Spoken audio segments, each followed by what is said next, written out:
कब तक तुम्हारा रोना धोना यूं ही चलता रहेगा? जा जाकर ये रेड साड़ी पहन कर आओ। कसम से तुम इस साड़ी में जितनी खूबसूरत लगोगी ना, सोच सोच कर मेरा दिमाग अभी से तुम पर खराब होना शुरू हो गया है। मुस्कुराकर ये कहता वो उसके कांधों पर अपने लब रख चुका था, मगर आंखों में आई नमी को छुपाकर वो एहसास कमतरी का शिकार हो चुकी थी। कहने लगी, ये कैसी बातें कर रहे हैं आप? मैं ये साड़ी कैसे पहन सकती हूँ? साड़ी पहनकर भला मैं कैसे लगूंगी चलती हुई? भला लंगड़ी भी कभी साड़ी पहनती है?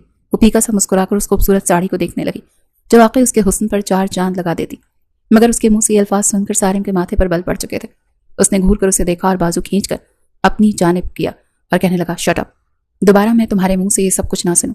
तुम मेरे लिए मेरी एक आइडियल बीवी हो और मैं तुम्हें साड़ी में देखना चाहता हूँ। जाओ शाबाश, चेंज करके आओ, वरना मैं अपने हाथों से खुद तुम्हें पहना दूंगा। झिझकते हुए उसने वो साड़ी ली थी और सीधा वॉशरूम आ चुकी थी। एक नज़र खुद को देखा, बिलाशुबा वो किसी हूर से कम नहीं थी। रेड साड़ी पहनकर जब उसने एक नज़र खुद को देखा तो बस देखती ही रह गई थी। ये साड़ी कम से कम बाहर लोगों के सामने पहनने के काबिल तो बिल्कुल नहीं थी, क्योंकि इसका ब्लाउज बहुत छोटा था। उसकी कमर और पेट मुकम्मल उरियां था। अपने बालों को खोलकर जैसे ही वो लड़खड़ा कर चलती बाहर आई तो उसे देखकर सारिम का दिमाग झटका खा चुका था। वो अपना हाथ उसकी कमर पर रख गया, कहने लगा, बहुत ही हॉट लग रही हो। उसके साथ मजीद करीब आता मोहब्बत के लम्हात गुजारना चाहता था, मगर इससे पहले ही लोगों के ताने उस हसीना के जहन में गर्दिश करने लगे थे। अरे अरे लंगड़ी कहेंगी, देखो तो हमारे सारिम ने इसमें देखा ही क्या, इतना खूबसूरत हैंडसम लड़का, पता नहीं क्या देख लिया इस लंगड़ी में, किससे शादी कर ली।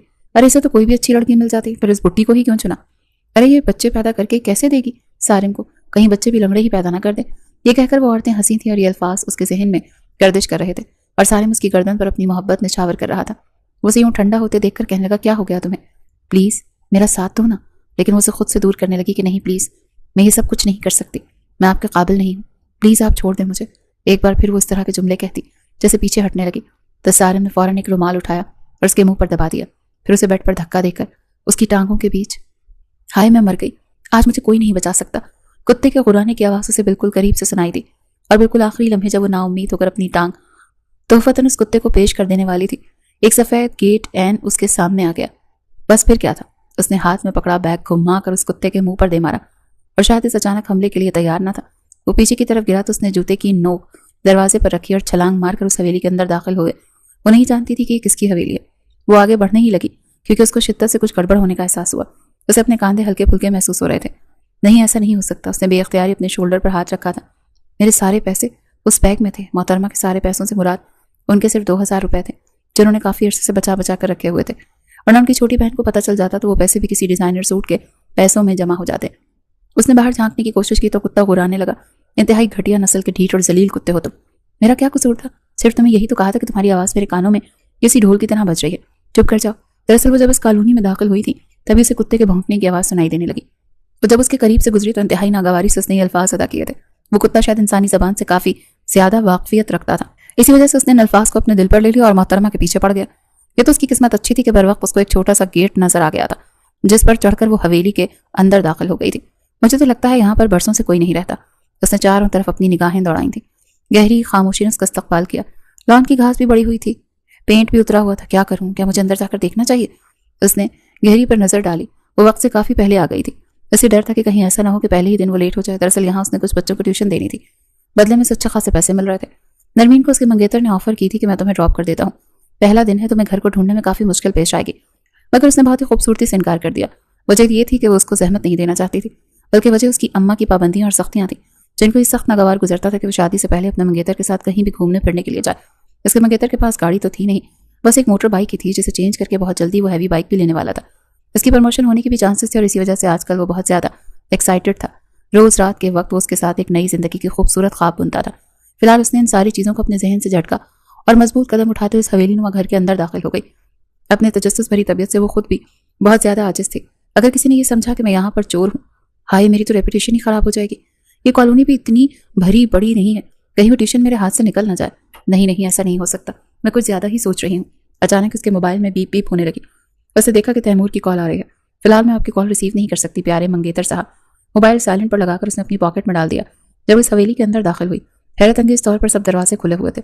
क्या अल्लाह, क्या यहाँ के मकीनों को इतना ज़्यादा भरोसा है कि उन्होंने यहाँ से जाने के बावजूद भी दरवाज़ों को ताला लगाना ज़रूरी नहीं समझा। किचन के अंदर दाखिल हुई तो वहाँ पर दूध का ग्लास भरा पड़ा था, इसके साथ फ्रूट की टोकरी भी रखी थी। भूख के मारे उसका बुरा हाल था। सुबह से कुछ खाए बगैर ही वो घर से निकल आई थी। कुछ सोचते हुए वहीं पर मौजूद कुर्सी पर जाकर बैठ गई। टोकरी में से 2-3 केले निकाले और इनसे इंसाफ करने लगी जब अचानक उसे बाहर से कदमों की चाप की आवाज़ सुनाई दी। जब उसे कुछ भी समझ में नहीं आया तो वो टेबल के नीचे जाकर घुस गई अंदर दाखिल होने वाले शख्स के जूते मर्दाना थे। हाय मेरे अल्लाह, यहाँ पर तो वाकई में लोग रहते हैं। ये मैंने क्या किया? मुझे यूं यहाँ पर नहीं चुपना चाहिए था। अगर इसने मुझे पकड़ लिया तो मेरा क्या होगा? मैं क्या करूंगी? सिर्फ तू ही है जो मेरी मदद कर सकता है। मुझे इस अजाब से बाहर निकाल दे। उसे अपना मोबाइल निकाला ताकि अपने मंगेतर तैमूर साहब को कॉल मिला सके, मगर उसका मोबाइल ऑफ हो चुका था। जो रात को मोबाइल चार्ज लगाना भूल गई थी और अब काले रंग की स्क्रीन उसका मुंह चिढ़ा रही थी। तैमूर ने फिर से अपने लिए ब्रेड निकाली। आज वो बहुत ज्यादा लेट हो गया था। उसकी एक इंपॉर्टेंट मीटिंग भी थी। उसके बच्चों को आज छुट्टी थी, जिसकी वजह से वो भी लेट उठे थे। अभी पहले अपने बच्चों को नाश्ता देना था और फिर उसके बाद खुद ऑफिस के लिए निकलना था। बच्चों के लिए जो ट्यूटर उसने हायर की थी उसको भी गलती से तैमूर ने गलत एड्रेस दे दिया था। थोड़ा बस उसे शिद्दत से अपनी गलती का एहसास भी हो रहा था। ट्यूटर को कॉल करनी चाहिए तो उसका नंबर भी बन जा रहा था। बच्चे भागते हुए किचन में दाखिल हुए थे कि अचानक दुराब को महसूस हुआ कि टेबल के नीचे कोई मौजूद है। उसने अपनी गर्दन नीचे की तो वहां एक बहुत ही खूबसूरत आंटी बैठी हुई थी। नरमीन ने अपने लबों पर उंगली रखी थी और उसको खामोश रहने का इशारा किया। वो बच्चा था, कहाँ खामोश रह सकता था। उसे अपने दूसरे भाई को ठोका दिया तो वो भी नीचे की तरफ झुक गया। सीधे होकर बैठी, कितनी बार समझाए खाने की टेबल पर फजूल हरकतें मत किया करो, मुझे ये सब कुछ पसंद नहीं। सॉरी बाबा। वो दोनों सीधे होकर बैठ गए थे और एक ज़बान उन्होंने सॉरी कहा था। अपने हाथों से थम का निशान बनाकर उन्होंने उस आंटी को पुरसुकून होने का इशारा किया। तैमूर ने उनके सामने नाश्ता रखा, मगर उनके लबों पर फैली हुई दबी दबी मुस्कुराहट को देखकर उसको शिद्दत से कुछ गलत होने का एहसास हुआ। तुम लोगों के जहन में फिर से कोई शरारत चल रही है ना? वो दोनों बमुश्किल 5 साल के थे, मगर उनके दिमाग बहुत ज्यादा तेज थे, जिसकी वजह से वो अक्सर ही परेशान हो जाता था। उसे समझ नहीं आती थी कि इनको कैसे संभाले। नहीं बाबा, दोनों ने तेजी से नफी में सर हिलाया था। मेरे जाने के बाद दादा जान को परेशान मत करना, ठीक है ना? अभी उनसे ये बात मुकम्मल ही की थी कि उसको एक औरत के चीखने की आवाज सुनाई दी। वो तीनों ही गड़बड़ाकर अपनी जगह पर उठ खड़े हुए थे। बच्चे भी अनजान बनने की एक्टिंग कर रहे थे। दुराब दिलावर के कानों में घुसते हुए बोला, हम आंटी को बचा लेते। आंटी ने खुद ही अपना भांडा फोड़ दिया। बेचारी आंटी के पांव पर लाल बेक आकर बैठ गई थी। उसे कॉकरोचेस से बहुत ज्यादा डर लगता था। उसने बहुत कोशिश की अपनी चीख का गला घोंटने की, लेकिन न जाने कैसी एक चीख उसके मुंह से निकल गई और फिर एकदम से उछलने की वजह से उसका सर टेबल के साथ जा टकराया। वो रेंगती हुई तेजी से बाहर निकली और शेल्फ के करीब खड़ी होकर गहरे गहरे सांस लेने लगी थी। तैमूर उसको पहचान चुका था। ये वही थी जिसे उसने अपने घर में ट्यूशन के लिए हायर किया था। फिलहाल वो अंदाजा नहीं लगा पा रहा था कि मोहतरमा अचानक से कहाँ से आ गई हैं। क्या वो जमीन से उगी हैं या फिर आसमान से टपकी हैं? वो भी तैमूर को देखकर थोड़ी सी परेशान हो गई। क्या वो जमीन से उगी हैं या फिर आसमान से टपकी हैं? उसने अभी तक हाथ पर एक केला पकड़ा हुआ था, जबकि दूसरे हाथ में अंगूरों का गुच्छा था। आज से पहले उसे इस कदर शर्मिंदगी का सामना कभी भी नहीं करना पड़ रहा था।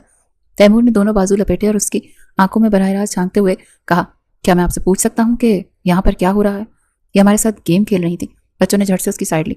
तुम लोगों को कैसे पता चला कि तुम लोगों की ट्यूटर है? उन्होंने खुद तुम्हें बताया था। दोनों बच्चों ने तो जैसे वादा किया हुआ था कि जीना होगा, मरना होगा, सिर्फ और सिर्फ नरमीन को सपोर्ट करना होगा। क्या तुम लोगों को लगता है कि मैं बेवकूफ़ हूँ? बिल्कुल भी नहीं, आप तो बहुत ही समझदार हैं। उसने वो केला और अंगूरों का गुच्छा जल्दी से ट्रे में डाल दिया था। अब मुझे बताएं कि क्या हुआ है। मैंने आपसे वादा करता हूँ कि मैं आपको कुछ भी नहीं कहूँगा। आप मुझे इस नौकरी से तो नहीं निकालेंगे ना? देखें, बड़ी मुश्किल से मुझे ये जॉब में आपसे वादा करता हूँ कि मैं आपको नहीं निकालूंगा। वो असल में एक बहुत ही बड़े काले रंग का कुत्ता मेरे पीछे पड़ गया था। मैं आपके दिए हुए एड्रेस पर पहुंचने ही वाली थी कि मुझे आपकी कॉल वसूल हुई थी। थोड़ा लेट आना है, मैं जज्बाती होकर कुछ ज्यादा ही जल्दी पहुंच गई थी। आई एम रियली सॉरी, वो मेरी गलती थी। मैंने आपको एड्रेस गलत भेज दिया था। चले इसी बहाने आप मेरे घर तो आ ही गई। असल में मेरा बैग इस कुत्ते के पास ही रह गया। आपसे मेरा बैग लेकर दे सकते हैं? वो सारिम के पीछे पीछे हवेली के अंदरूनी हिस्से से बाहर निकली थी। बच्चे भी पुरजोश होकर उसके पीछे ही चले आए। उसने देखा कुत्ते ने उसके बैग का सत्यानाश कर दिया। अपनी लापरवाहियों की वजह से वो हमेशा ही अपना नुकसान करती थी। इस बार उसने बैग की जिप बंद नहीं की थी और अब उसके 2000 के नोट के 8 टुकड़े हो चुके थे। वो बच्चे बहुत शरारती थे, मगर उसकी इन लोगों के साथ दोस्ती हो गई थी। तैमूर ने मीटिंग पर जाने का इरादा मुलतवी कर दिया था, क्योंकि जिस तरह की इस लड़की ने एंट्री दी थी वो थोड़ा सा खाइफ हो गया था। इस लड़की का क्या भरोसा कि वो दोबारा इस तरह का कोई हंगामा ही ना खड़ा कर दे। मगर उसने ये बात शिद्दत से नोट की थी कि वो लड़की उसके दोनों बच्चों को बहुत ही अच्छे तरीके से हैंडल कर रही थी। अल्लाह माफ करे, थोड़ी सी शर्म होती है, थोड़ी सी हया होती है, मगर इस इंसान को क्या पता कि वो क्या होती है। कैसे बेशर्मों की तरह मुझे घूरे ही चले जा रहा है। मैं जानती हूँ मैं बहुत खूबसूरत हूँ, लेकिन इसको पता होना चाहिए कि मेरी मंगनी हो चुकी है, और अगर मेरे मंगेतर को इसके बारे में पता चल गया तो ये उसकी मोटी गर्दन को मरोड़ कर किसी शेर के आगे फेंक देगा। तैमूर ने हर तरह से अपनी तसल्ली कर ली थी। वो लड़की बेवकूफ़ जरूर थी, मगर दिल की अच्छी थी। जब वो वहां से जाने लगी तो तैमूर की आवाज़ सुनकर उसके कदम जमीन पर जम गए थे। क्या आपके पास वापस जाने के लिए किराया है? नहीं, उसने इंतहाई मासूमियत से नफ़ी में सर हिलाया। तो फिर आप कैसे जाएंगी? अल्लाह के रहमो करम पर। तैमूर का दिल कर रहा था कि वो एक जोरदार मुक्का उसकी नाक पर मारे। नाक पर ना सही उसके दिमाग पर मार देता, कि उसकी अकल अपनी जगह पर वापस आ जाए। पढ़ाई में मोहतरमा का दिमाग बहुत ज्यादा चलता था, मगर दूसरे कामों में वो सिफर थी। उसने अपनी जेब से 5-5 हज़ार के 2 नोट निकाले थे। मैं एडवांस में आपसे तनख्वाह नहीं लूंगी। ये तुम्हारी तनख्वाह नहीं है। मेरी वजह से आज जो तुम्हारा नुकसान हुआ ये उसकी भरपाई है। अगर ये कम है तो मैं तुम्हें ज्यादा नहीं, ये बहुत ज्यादा है। मेरे तो सिर्फ 2000 ही ज़ाया हुए हैं। आपको ख्वारी भी तो हुई है, उसने सादगी से कहा। पैसे उसके हवाले करने के बाद वो हवेली के अंदरूनी हिस्से में दाखिल हो गया था। वो दिल ही दिल में उसको दुआएं देती हुई उसकी हवेली से बाहर निकली थी। باہر سے اس نے کیب لی 500 میں وہ اپنے گھر پہنچ گئی تھی۔ 5000 اس نے اپنی اماں کے ہاتھ میں رکھ دیے، جبکہ باقی 4500 اس نے اپنے بیگ میں ڈال دیے تھے۔ تمہاری پھپھو جان ابھی بھی آئی تھی، تمہارے اور تیمور کے رشتے کی بات کر رہی تھی، تو پھر آپ نے انہیں کیا کہا؟ میں نے تو انہیں کوئی خاص جواب نہیں دیا، میں تم سے پوچھ کر انہیں جواب دینا چاہتی تھی۔ ابھی آپ انہیں انکار کر دیں۔ تم پاگل تو نہیں ہو گئی ہے؟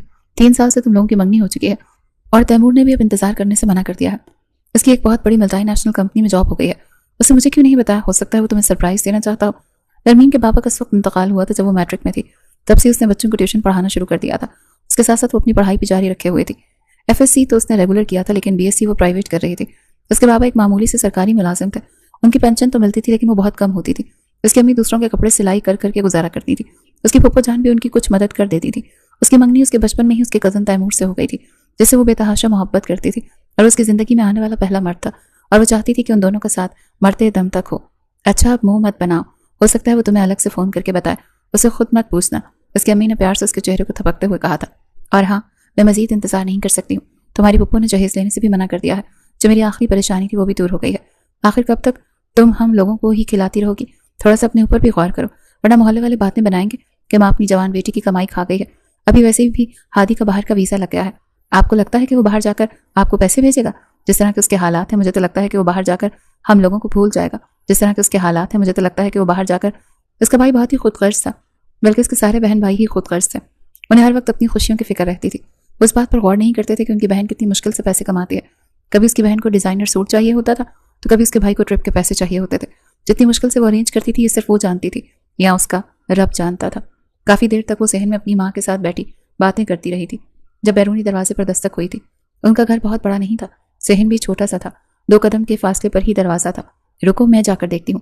فرحین بھاگتی ہوئی دروازے کے پاس گئی تھی کیونکہ آج اس کا پارسل آنا تھا۔ سامنے کھڑے تیمور بھائی کو دیکھ کر اس کے ماتھے پر بل پڑ گئے۔ ہر وقت کیوں منحوس شکل بنا کر گھومتی رہتی ہو؟ او ہیلو، خبردار جو آپ نے میری شکل کو کچھ کہا، میں اس خاندان کی سب سے حسین لڑکی ہوں۔ اپنے بالوں کو ہوا میں جھٹکتے ہوئے وہ دوبارہ سے اپنے کمرے میں چلی گئی، جبکہ اس کے انداز پر نفی میں گردن ہلا کر رہ گیا تھا۔ سامنے اس کی محبوبہ بیٹھی ہوئی تھی، سادہ سے ہولی میں بھی وہ کیا قیامت لگ رہی تھی۔ اس نے بلیک کلر کی سادہ سی قمیص شلوار پہنی ہوئی تھی، دوپٹے سے بے نیاز لمبے بال کھلے، اس نے اپنی ماں کی گود میں سر رکھا ہوا تھا۔ ارے تیمور بیٹا، منگیتر کے نام کے پکار سن کر اس نے جلدی سے اپنی گردن اٹھائی اور دوپٹے کو سیٹ کیا تھا۔ ممانی مجھے آپ سے ایک چھوٹی سی پرمیشن لینی ہے، پلیز مجھے انکار مت کیجیے گا۔ ہاں ہاں بیٹا بولو، کیا میں نے پہلے تمہیں انکار کیا ہے؟ جو اب کروں گی۔ ممانی میں اس کو اپنے ساتھ ڈنر پر لے کر جانا چاہتا ہوں۔ میں جانتا ہوں یہ ساری چیزیں یہاں پر معیوب سمجھی جاتی ہیں بیٹا، تم جانتے تو ہو محلے والے، میں وعدہ کرتا ہوں کہ اس کو جلدی واپس لے آؤں گا، پلیز اجازت دے دیں۔ میری طرف سے آپ کا فکر مند ہونے کی ضرورت نہیں ہے، میں آپ کا مان کبھی نہیں توڑوں گا۔ نہیں ایسی کوئی بات نہیں ہے، میں بس لوگوں کی وجہ سے تیمور مجھے نہیں لگتا کہ یہ سب کچھ ٹھیک ہے۔ اسے بولنا چاہا تھا مگر تیمور کو گھوڑی پر وہ خاموش ہو گئی تھی۔ اس نے اپنی گردن جھکا لی تھی اور اپنی مسکراہٹ دبانے کی کوشش کی تھی۔ یہ بات بھی اس نے صرف اور صرف اپنی اماں کی نظروں میں نمبرز بنانے کے لیے کہے تھے۔ تم نے اسے کب لے کر جانا ہے؟ ابھی یہ تیار ہو جائے تو میں اسے اپنے ساتھ لے جاؤں گا، اور واپسی کب تک ہوگی؟ یہی 1-2 گھنٹے میں ہم لوگ واپس آ جائیں گے، ڈنر میں بھی کافی وقت تھا۔ یہ بات تو آمنہ بیگم بھی جانتی تھی کہ واپسی میں 5 گھنٹے لگ ہی جائیں گے۔ انہوں نے ایک گہری سانس خارج کی۔ اب چونکہ ان دونوں کی شادی ہونے والی تھی تو وہ بچپن ہی سے ان دونوں پر پابندیاں لگاتی آ رہی تھی۔ خلاف معمول انہوں نے ان دونوں کو اجازت دے دی تھی۔ وہ بھاگتی ہوئی اپنے کمرے میں گئی، پنک کلر کا سوٹ نکالا جو کہ تیمور کا فیورٹ تھا، گالوں پر ہلکا ہلکا ٹینٹ لگا کر اس نے اپنے لبوں پر گلابی کلر کی لپسٹک لگائی تھی۔ وہ بہت خوبصورت لگ رہی تھی۔ کیا فائدہ اتنا حسین ہونے کا؟ شادی تو تمہاری غریب ملازم سے ہو رہی ہے، خدا کا خوف کیا کرو۔ کیا ہر وقت فضول باتیں اپنے منہ سے نکالتی رہتی ہو؟ وہ کوئی غریب ملازم نہیں ہے اماں نے کہا ہے کہ اس کی پروموشن ہو گئی ہے۔ بس کیا کروں، اماں کو کیا پتا۔ خیر یہ تمہاری اپنی مرضی سے ہو رہا ہے، اگر میں تمہاری جگہ پر ہوتی اور اس قدر حسین ہوتی تو میں کبھی بھی تیمور جیسے انسان کے ساتھ اپنا وقت اور جذبات ضائع نہ کرتی، بلکہ کسی امیر شخص کو اپنے جال میں پھنساتی۔ تم نے نہ صرف اس کے ساتھ وقت ضائع کیا بلکہ اس پر اپنا پیسہ بھی برباد کیا۔ وہ اکثر ہی تیمور کو پیٹرول کے پیسے بھی دیا کرتی تھی، 2-3 بار تو اس نے تیمور کے داخلے کے پیسے بھی بھرے تھے۔ اس بارے میں صرف اس کی چھوٹی بہن اور تیمور ہی جانتے تھے۔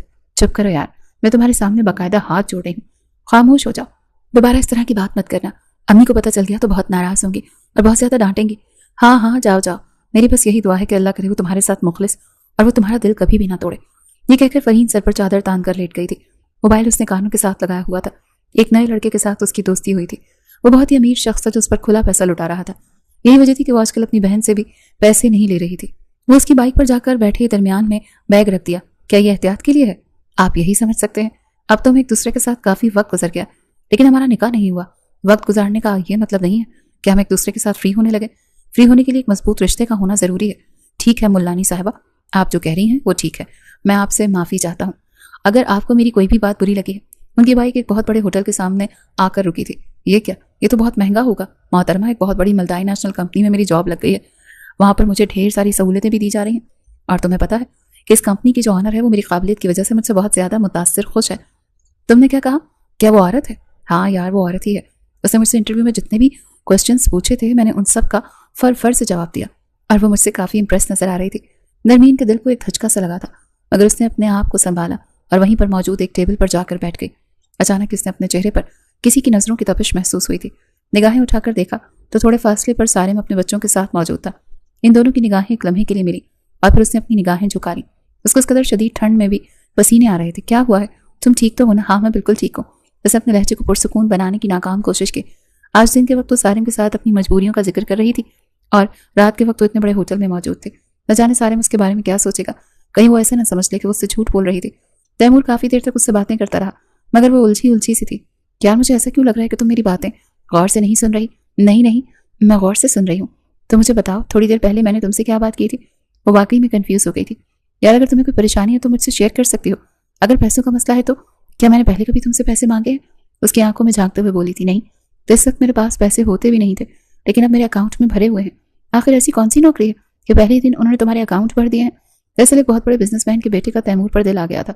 جاب کی سٹارٹنگ کے 2 دن کے بعد ہی تیمور نے ایک میٹنگ ارینج کروائی تھی جو کہ سکسیسفل ہو گئی تھی، اور پھر انعام کے طور پر اس نے تیمور کے اکاؤنٹ میں ایک موٹی رقم ٹرانسفر کی تھی۔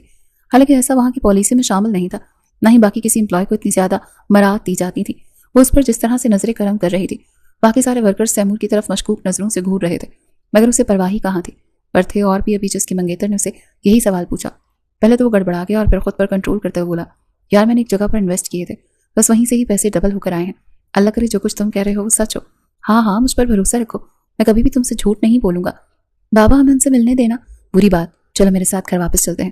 کیا وہ ان کے ہسبینڈ ہیں یا پھر وہ ان کے بوائے فرینڈ ہیں؟ فضول باتیں مت کیا کرو دلاور، میں نے تمہیں 1000 بار سمجھایا بابا، اگر وہ ان کے ہسبینڈ ہیں تو پھر ٹیچر کی پسند بہت ہی گندی ہے، ان کا ٹیسٹ بہت ہی خراب ہے۔ دونوں بچے اب اپنی ٹیچر کی پسند پر لقمے دے رہے تھے۔ اگر میں اپنی ٹیچر کی جگہ ہوتا اور اس قدر حسین ہوتا تو کبھی بھی اس جیسے لچو سے شادی نہ کرتا۔ تم لوگوں کو یہ ساری باتیں کون سکھاتا ہے؟ کیا تم لوگ اسکول میں یہ سب کچھ سیکھنے کے لیے جاتے ہو؟ اپنے 5 سال کے بچوں کے منہ سے اس طرح کی باتیں سن کر اس کا دماغ سائیں کرنے لگا تھا۔ اس کا دل بھی تھوڑا سا ڈسٹرب ہو گیا تھا۔ وہ سمجھ نہیں پا رہا تھا کہ آخر سے مسئلہ کیا ہوا ہے۔ نہیں بابا، یہ سب کچھ تو ہم ڈراموں سے سیکھتے ہیں، بس ٹھیک ہے آج کے بعد تم لوگوں کا ٹی وی دیکھنا بھی بند ہے، تم لوگ صرف کارٹون دیکھا کرو گے، وہ بھی ٹام اینڈ جیری، اس کے علاوہ اور کچھ بھی نہیں۔ یہ سیاحتی ہے۔ وہ دونوں بر وقت چلائے تھے مگر کوئی فائدہ نہیں ہوا تھا۔ اگلا پورا ہفتہ بہت ہی تیزی سے گزرا تھا۔ وہ معمول کے مطابق سارم کے گھر جاتی تھی۔ اس دوران وہ اپنے چہرے پر سارم کی نظروں کی تپش کو بھی محسوس کرتی تھی۔ ایک دن وہ لان میں آ کر کھڑی ہوئی، اس نے بچوں کو ریویژن کے لیے کام دیا ہوا تھا۔ سارم ابھی تک آفس سے واپس نہیں آیا تھا، اسی وجہ سے وہ وہاں پر ٹھہر گئی تھی۔ اچانک اس کو محسوس ہوا کہ کوئی اس کے پہلو میں آ کر کھڑا ہوا ہے۔ اس میں بے ساختہ تھوک نکلا تھا۔ آپ کو گھبرانے کی ضرورت نہیں، آپ پر اس گھر میں گھومنے پر کوئی پابندی نہیں ہے۔ یہ سن کر وہ تھوڑی سی کمفرٹیبل ہو گئی۔ کیا میں آپ سے ایک سوال پوچھ سکتا ہوں؟ اس نے ہچکچاتے ہوئے پوچھا تھا تو اس نے تیزی سے ہاں میں گردن ہلا دی۔ وہ پوچھتے خاموش ہو گیا۔ چلیں اب جا کر بچوں کو دیکھیں، میں اپنے کمرے میں جا کر فریش ہو جاتا ہوں۔ یہ کہہ کر وہ لمبے ڈگ پھڑتا ہوا وہاں سے نکل گیا۔ مجھے شدید زہر لگتے ہیں وہ لوگ جو پہلے اجازت لیتے ہیں اور پھر کہتے ہیں اچھا رہنے دو۔ قسم سے سارا موڈ خراب کر دیا اس انسان نے، پتہ نہیں کیا پوچھنے والا تھا۔ رات کے وقت سارم اپنے بیٹوں کے ساتھ ہی موجود تھا۔ بابا آپ کو پتا ہے کہ آج کیا ہوا؟ آج ہم نے ٹیچر سے اس آدمی کے بارے میں پوچھا۔ ہم نے ٹیچر کو بتایا کہ ہم نے اس دن انہیں پکڑ لیا تھا۔ بیٹا ہم نے انہیں پکڑا نہیں تھا بلکہ ہم نے انہیں دیکھا تھا۔ ارے بابا میری بات پہلے پوری سن تو لیں۔ وہ اپنی توتلی زبان میں پرجوش انداز میں بول رہا تھا۔ آپ کو پتا ہے وہ بندہ ان کا بوائے فرینڈ نہیں ہے، ان کا منگیتر ہے۔ ابھی ان دونوں کی شادی نہیں ہوئی۔ بابا کیا ایسا نہیں ہو سکتا کہ ان دونوں کی شادی ہونے سے پہلے آپ ہماری ٹیچر سے شادی کر لیں؟ بابا ہم ایسا کرتے ہیں نا، ہم اس بندے کو غائب کر دیتے ہیں اور پھر آپ ہماری ٹیچر سے شادی کر لیجیے گا۔ یہ چیزیں بھی انہوں نے ڈرامے میں ہی دیکھی ہوئی تھی۔ بہت ہی بری بات ہے، یہ مجھے بہت افسوس ہو رہا ہے کہ تم لوگوں پر۔ بابا کیا ہوتا ہے اس سے؟ کچھ بھی نہیں ہوگا نا۔ آپ ایسا کریں نا کہ آپ ان کو کڈنیپ کر لیں اور پھر ہماری ٹیچر کو لے کر یہاں پر آ جائیں۔ آپ ہیرو بن جائیں گے اور وہ بندہ زیرو بن جائے گا۔ اس نے اپنے بچوں کو ڈانٹ ڈپٹ کر سلا دیا تھا اور خود بالکنی میں جا کر کھڑا ہو گیا تھا۔ آسمان کی طرف دیکھا اور گہری سانس خارج کی تھی۔ اس کی آنکھیں پانی سے بھر گئی تھیں، دل تک کے ڈوبتا ہوا محسوس ہو رہا تھا۔ کیا پھر سے وہی نہیں اس نے اپنے آپ کو کہتے ہوئے سنا تھا، ایک بار یہ تکلیف برداشت نہیں کر پاؤں گا۔ وہ لمبے ڈگ بھرتا ہوا حویلی سے باہر نکل گیا۔ اب اس نے پوری رات روڈ پر گاڑی چلانی تھی اور اپنے سٹریس کو ریلیز کرنا تھا۔ میں کب سے تمہارا نمبر ڈائل کر رہی ہوں، تمہارا نمبر مسلسل دوسری کال پر بزی جا رہا ہے۔ تم پچھلے 3 دنوں سے نہ تو مجھے وقت دے رہے اور نہ ہی ٹھیک طرح سے مجھ سے بات کر رہے ہو۔ یار کیا ہو گیا؟ ابھی تو میری بیوی بنی نہیں اور پہلے ہی بیویوں جیسی حرکتیں شروع کر دی ہیں۔ مجھے زہر لگتی ہیں اس طرح کی عورتیں जो अपने मर्दों को कंट्रोल करने की कोशिश करती हैं। क्या हो गया है तुम्हें? मैं तुम्हें कंट्रोल नहीं कर रही हूँ, मैं बस तुमसे सवाल कर रही हूँ। तुम्हें कोई हक नहीं है बगैर किसी रिश्ते के मुझसे सवाल करने का। अगर तुम्हारी हरकतें इसी तरह की रहीं तो मुझे इस मामले पर सोचना होगा। चंद लम्हों के लिए दोनों जाने भी खामोशी छा गई। किस मामले की बात की है तुमने? किस बारे में तुम्हें सोच विचार करनी होगी? बोलो। उसकी रोती हुई आवाज़ जब तैमूर के कानों में पड़ी तो उसका अपना दिमाग गोल गोल घूमता हुआ महसूस हुआ था। प्लीज़ अब गाँव की औरतों की तरह रोना मत शुरू कर देना। मुझे जहर लगती है ये ड्रामेबाजी। एक वक्त था जब तुम मुझसे बात करने के लिए बेचैन रहते थे। तब मैं बेवकूफ़ था और अब मुझ में अकल आ गई है। मैं मोबाइल रख रहा हूँ, मुझे एक इंपॉर्टेंट टास्क करना है जिसकी मुझे पैसे मिलते हैं। तुमसे बात करने के ना तो मुझे पैसे मिलते हैं, ना ही अब मुझे सुकून मिलता है। तुम्हारी चक से ही मैं बहुत ज़्यादा तंग आ गया हूँ। अब मुझे कॉल मत करना, वरना मुझसे बुरा कोई भी नहीं होगा। मैं तुम्हारा नंबर ब्लॉक कर दूंगा। ये कहकर उसने कॉल कट कर दी थी। नरमीन ने मोबाइल बेड पर फेंका और अपना चेहरा अपने दोनों हाथों में छुपाकर फूट फूट कर रोने लगी। फरीन जो कि कमरे में ही मौजूद होती है, इन दोनों की बहसें सुन रही थी। इत्मीनान से बोली, इसी दिन के डर से मैं तुम्हें समझाती थी कि इस फजूल इंसान पर अपने जज्बात और एहसासात और अपना पैसा बर्बाद ना करो। ये मर्द इस काबिल ही नहीं होता कि इनके साथ मुखलिसी दिखाई जाए। जब तक इनको इनकी औकात में रखो तब तक ये भी सुकून से रहते हैं। जब इनको इनकी औकात से बढ़कर देना शुरू कर दो, बस कर जाओ यार। मेरी गलती ये नहीं है कि मैंने उस पर पैसा लुटाया है, मेरी गलती ये है कि मैं बगैर किसी रिश्ते के उसके साथ अटैच हो गई। अगर मैं निकाह का इंतजार कर लेती और निकाह से पहले उसके साथ किसी किस्म का राब्ता न रखती तो शायद आज मेरा दिल न टूटता।